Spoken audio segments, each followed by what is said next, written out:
Six Flag, baby. Six Flag.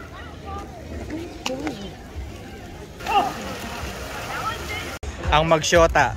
Ang mag-asawang magsyota. Oo. Oh, look at you.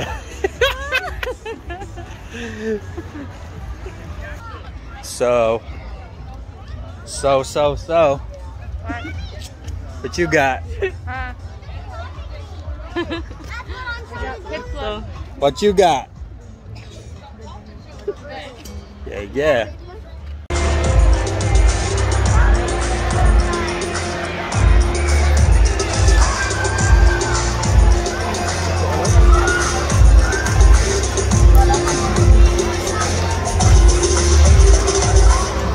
Good afternoon, everyone. How are we doing today? That's what we like to hear. Well, welcome to Toyota Stadium. My name is Courtney, and I'm one of the animal care specialists that take care of 4 bottlenose dolphins here at Toyota Stadium. Joining me today are 2 fellow animal care specialists. We have animal care specialist 1 and animal care specialist Mallory. We give them a round of applause.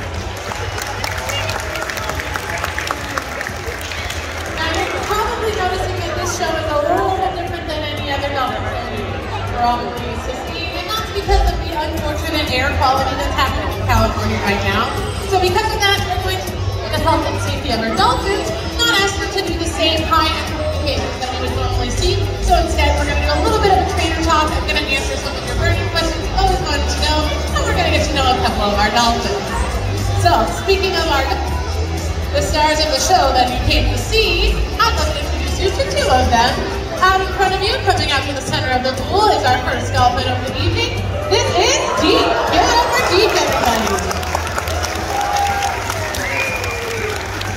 At 20 years old, Deep is the youngest member of our pod here at Toyota Stadium, but that also makes him one of our most energetic. And over on the left-hand side, you'll notice that Avalon. Nicely done, Avalon. Avalon over there, he is 27 years old. He's the oldest member of our pod here, and he is an eager pleaser, meaning anytime we ask him to do a specific behavior, he is one of the first to do it the highest.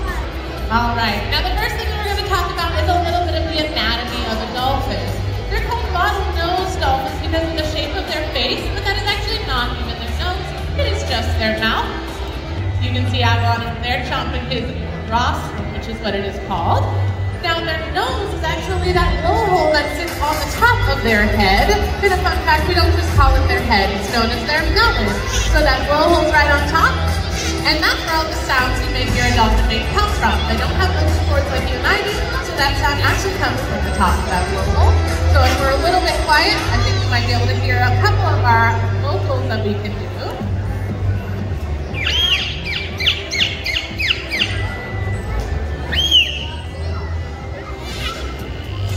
Nicely done. Boys, that's pretty good. What do you guys think? Do you like their song? Now, moving further down the dolphin, they have a very prominent dorsal fin, which is the fin that a lot of people confuse these guys with sharks. But these guys are mammals. They are not sharks. But that dorsal fin you can see floating through the water is one of the ways that they stay upright, as well as in ways that people can tell dolphins apart out in the wild, because they each have their own individual zigzags and notches that they're born with, and that's, like I said, a perfect identifier. And then the final identifier for a dolphin is their tail flukes.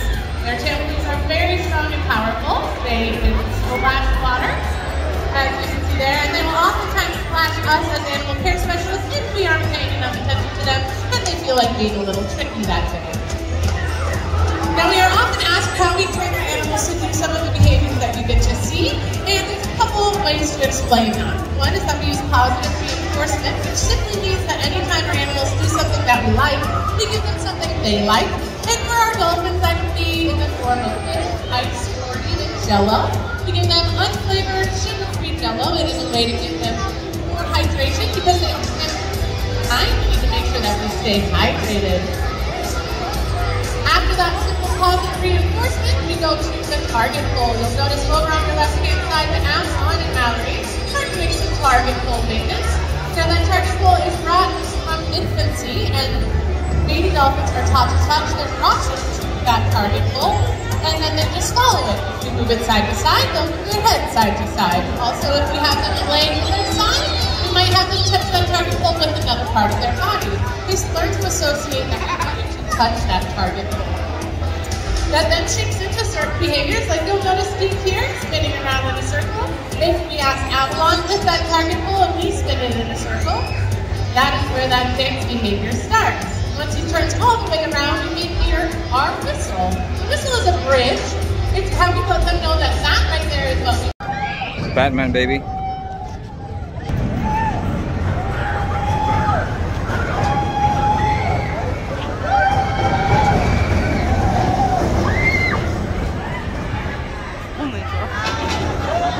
Yeah.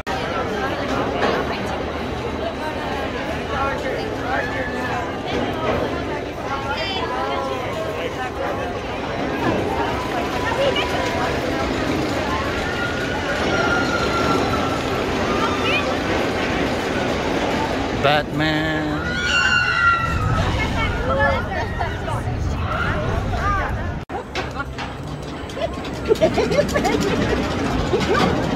We're ready. Oh my God.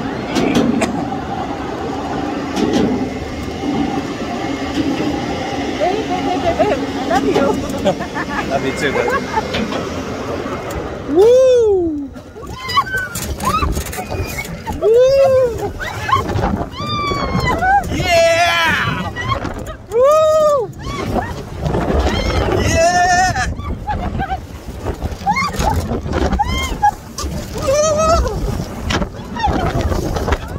Yes! My brain hurts. We're done! Oh, it hurts. That was... Oh my God. Babe. My brain. You okay? Oh, my brain.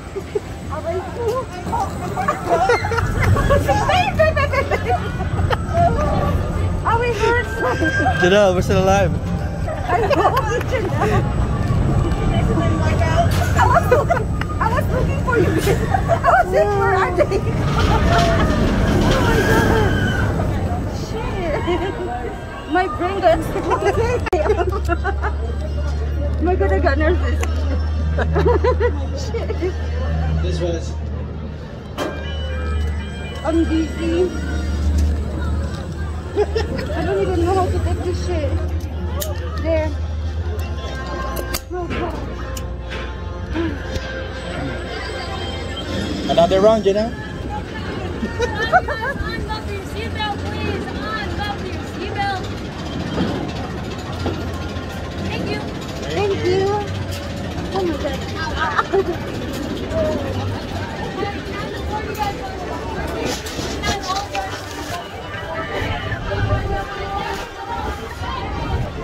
Maybe I was looking for that.